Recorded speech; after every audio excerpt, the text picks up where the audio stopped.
Here I am. Butch Cassidy, le légendaire braqueur de banque de l'Amérique de la fin du 19e siècle, n'est pas mort. Depuis 1908, il se cache en Bolivie sous le nom de Blackthorn.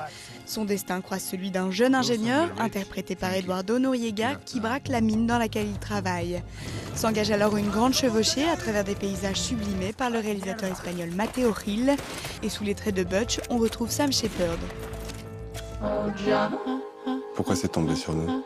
Dans La guerre est déclarée, deux jeunes parents apprennent que leur enfant a une tumeur au cerveau. Pendant plusieurs années, on va suivre cette lutte humaine et acharnée contre la mort. Les deux protagonistes, Valérie Donzelli et Jérémy Elkheim, sont aussi respectivement la réalisatrice et le co-scénariste du film. Ils ont tiré cette histoire de leur propre vécu, parents d'un petit garçon qui a souffert d'un cancer. Une comédie dramatique vivement applaudie au dernier festival de Cannes. Je pense qu'on est capable de surmonter ça.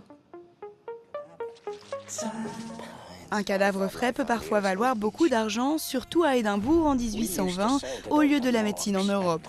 Deux émigrés irlandais, Simon Pegg et Andy Serkis, l'ont bien compris. Et finalement, si quelques accidents bien orchestrés peuvent servir la science, pourquoi se priver du filon? Cadavre à l'appel, une comédie à l'humour britannique comme on les aime, de John Landis. Oh, for the love of Lord Jesus! I beg your pardon? What are you so stressed about? Everything. Paul Giamatti est professeur de lutte dans un lycée et plutôt... My team is hopeless. loser.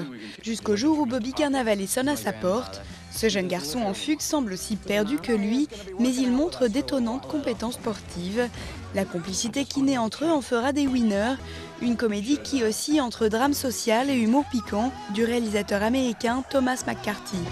Give me a slap across the face, like you're trying to wake me up.